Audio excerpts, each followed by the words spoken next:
भगवान के नाम पर वोट मांगा जा रहा है, लेकिन भगवान के नाम पर काम नहीं हो रहा है।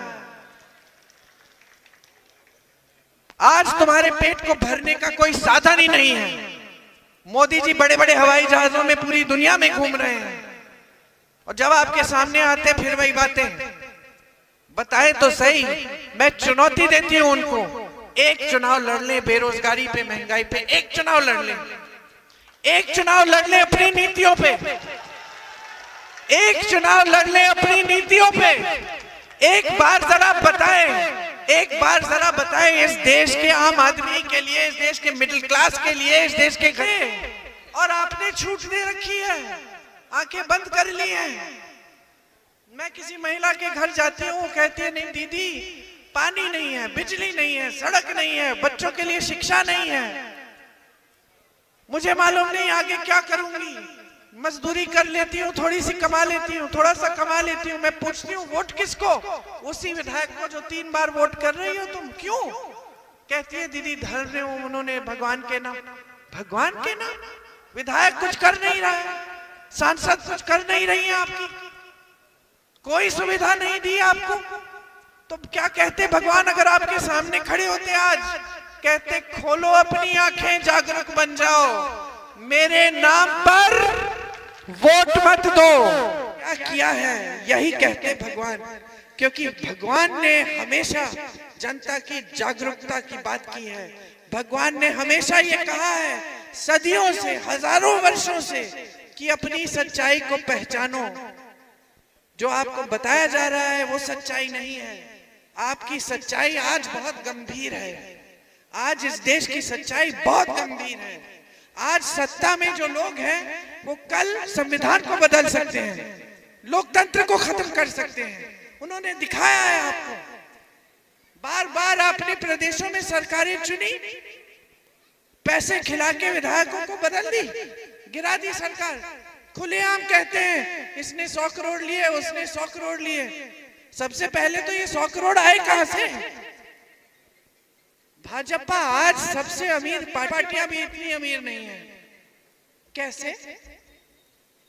70 सालों से ये देश आजाद था, 55 सालों से कांग्रेस की सरकार रही, 55 सालों से सरकार रहती है, लेकिन कांग्रेस पार्टी इस देश की सबसे, दुनिया की सबसे अमीर पार्टी नहीं बन पाती।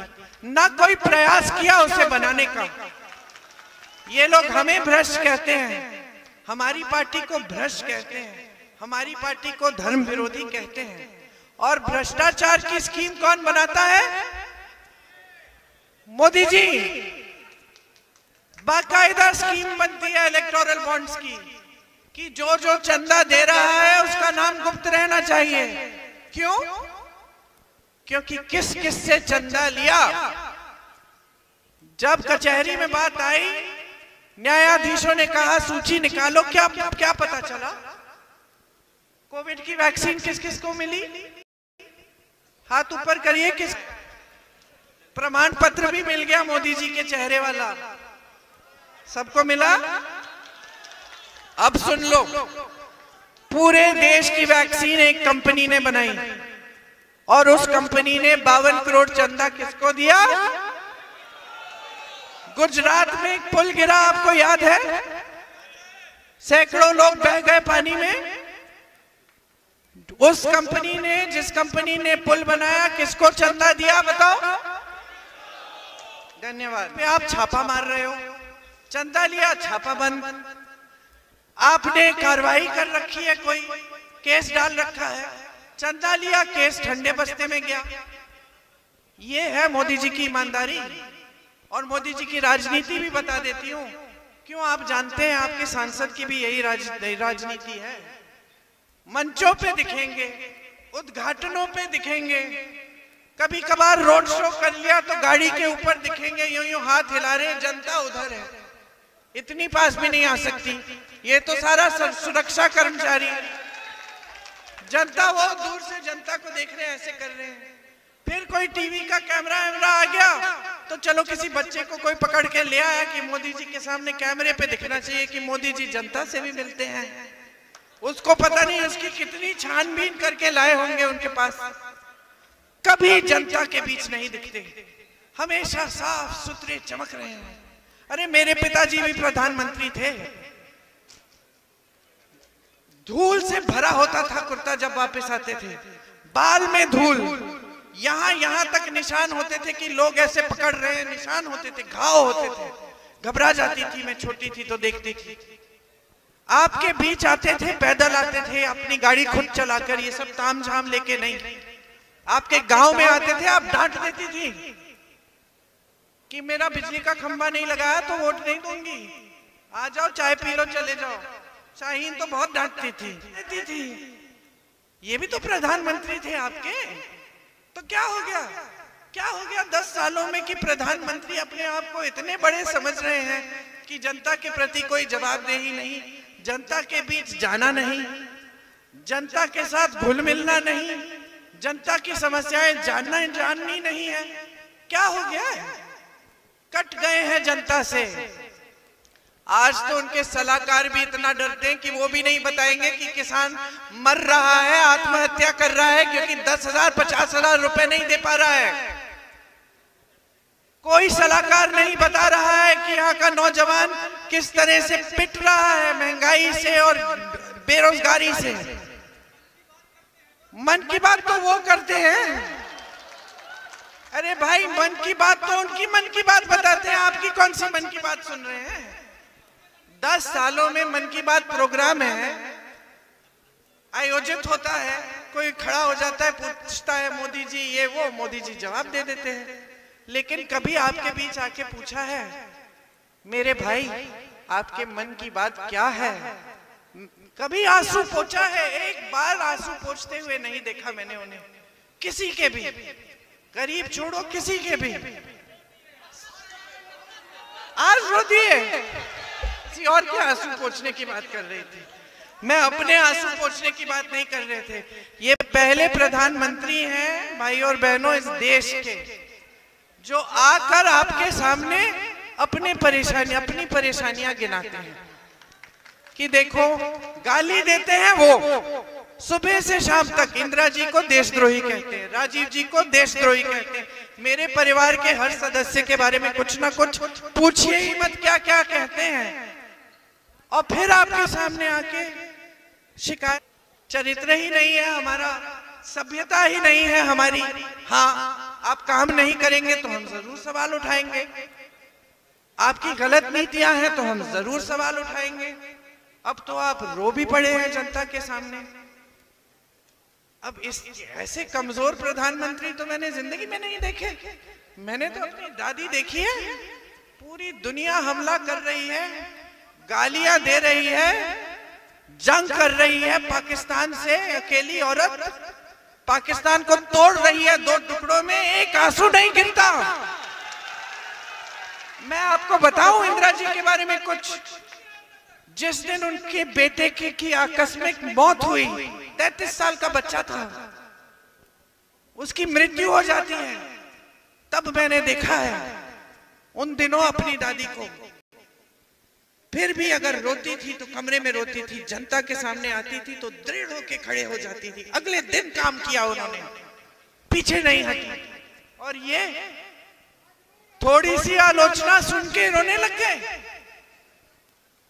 ये तो कमजोरी है। फिर मैंने तो सोचा कि दुनिया में कहते हैं कि बहुत दृढ़ है, ये तो सबसे सक्षम प्रधानमंत्री है, ये तो एकदम कमजोरी है कि वोट मांगने के लिए कुछ भी कर ले। ये तो वो कर रहे हैं जो आपके यहाँ पे विधायक आके वोट मांगते हैं, जो कभी रो जाते हैं, कभी कोई आपसे कुछ और झूठ बोल के मांग लेता है। दैनिक जीवन जो है ना आसान नहीं है, लगता है आसान।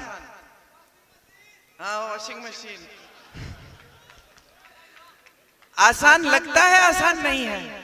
आलोचना सुननी पड़ती है, डांट सुननी पड़ती है, कोई सवाल उठाता है जवाब देना पड़ता है, ये सार्वजनिक जीवन होता है।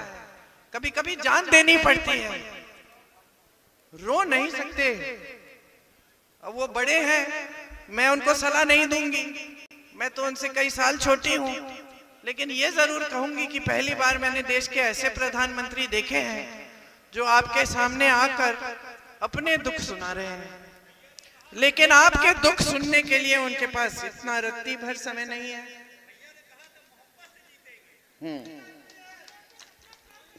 तो बात यह है भाइयों और बहनों की करना क्या है, अब आगे की क्या योजना है। फिजूल की बातें, कोई भैंस चुराएगा, कोई मंगलसूत्र चुराएगा, ये बातें, या फिर कोई और कहानी, भारत में चुनाव है, पाकिस्तान की बातें, क्या चाहते हैं?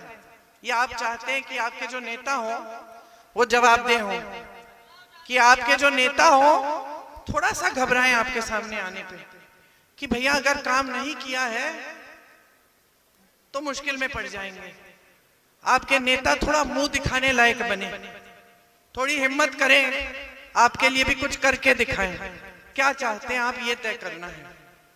क्योंकि अगर आपने इस तरह की राजनीति को और उभरने दिया तो ये जो बेरोजगारी आज 45 सालों में सबसे ज्यादा है, 5 सालों में जाने कहां पहुंच जाएगी। आपकी समस्याओं का हल कौन करेगा? टीवी तो आपको दिखाते रहेगा, क्योंकि वैसे भी खरबपति के चैनल हैं सारे, वो तो दिखाते रहेंगे अच्छी अच्छी चीजें, बहुत तरक्की, अर्थव्यवस्था मजबूत हो रही है। आप अपने जीवन में कोई तरक्की नहीं देखेंगे, अपने जीवन में वही मुसीबतें, वही परेशानियां। और जब आप प्रधानमंत्री या किसी नेता को बताने की कोशिश करते हैं तो वो आपको अपने दुख सुना रहे हैं, वो खुद ही रो रहे हैं, अपने ही आंसू पोंछ रहे हैं, आपके क्या पोंछेंगे? तो क्या चाहिए, तय कर लो, मन बना लो। आपकी जागरूकता इस देश को बचा सकती है। आपको आंखें बंद करके अपना वोट देना है तो ठीक है, ऐसी खाई में रहिए, कौन मदद करेगा आके आपको? समझ लीजिए, यहां पे जो राजनीति आपने स्थापित की थी ना मेरे पिताजी के साथ, बिल्कुल सही राजनीति थी। कितना भी बड़ा नेता हो आकर आपके आंसू पोंछे, अपने आंसू हैं तो अपने कमरे में जाके पोंछ लीजिए।